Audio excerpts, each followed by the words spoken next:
بسم اللہ الرحمن الرحیم۔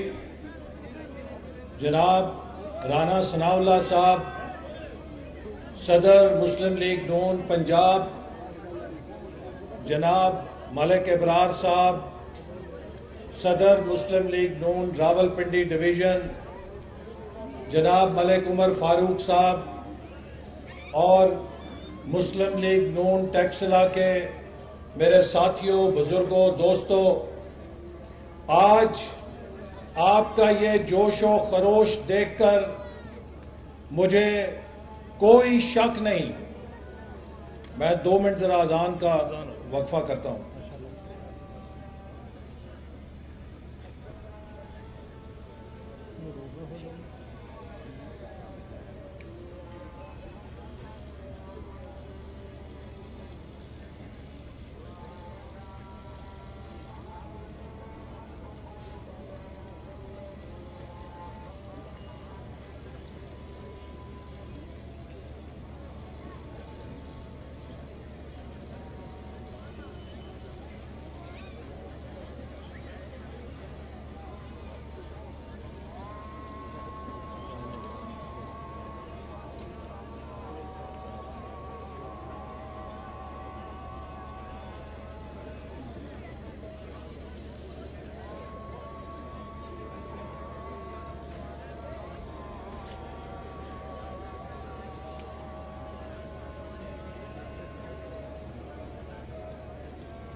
ادھر نہیں، ادھر سے کرنا ہے، آگے نہیں کرنا ہے۔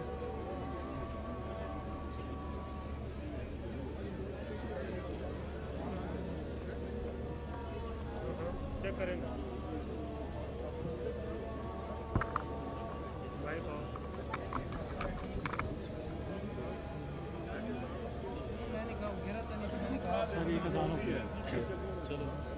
بسم اللہ الرحمن الرحیم۔ میرے بھائیوں اور دوستوں اور مسلم لیگ نون کے شیروں، آج آپ کا یہ کامیاب کنونشن اس بات کا ثبوت ہے کہ اب عمران نیازی کا مقدر شکست بن چکی ہے، اور وہ دھوکہ اور فراڈ جو عمران نیازی نے اس قوم کے ساتھ 4 سال کیا، اب وہ ختم ہونے کو ہے۔ میرے بھائیوں اور نوجوانوں، آج ہمارے قائد نواز شریف کی قیادت میں ہم جو جد و جہد کر رہے ہیں، یہ جد و جہد حکومت گرانے یا حکومت بنانے کی جد و جہد نہیں ہے۔ آج 23 مارچ کا دن ہے۔ یہ وہ دن ہے کہ جس دن قائد اعظم کی قیادت میں مسلمانان جنوبی ایشیا نے ایک خواب دیکھا تھا کہ ہم دنیا کو ثابت کریں گے کہ ہم اپنے نبی حضرت محمد مصطفیٰ صلی اللہ علیہ وسلم کے امتی، اللہ اور اللہ کے رسول کی تعلیمات کے مطابق دنیا میں ایک کامیاب ریاست بنا کے دکھا سکتے ہیں۔ ہم نے اپنے لوگوں سے اور دنیا سے ایک وعدہ کیا تھا کہ ہم ایک ایسا ملک بنائیں گے جس میں سب مل کر، اس کی کوئی نسل، کوئی رنگ، کوئی مذہب ہو، وہ ایک خاندان کی طرح مل کر رہیں گے۔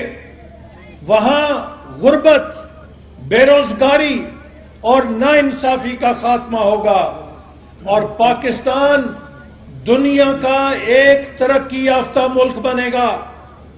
میرے بھائیوں، 2022 ہماری آزادی کا 75واں سال ہے.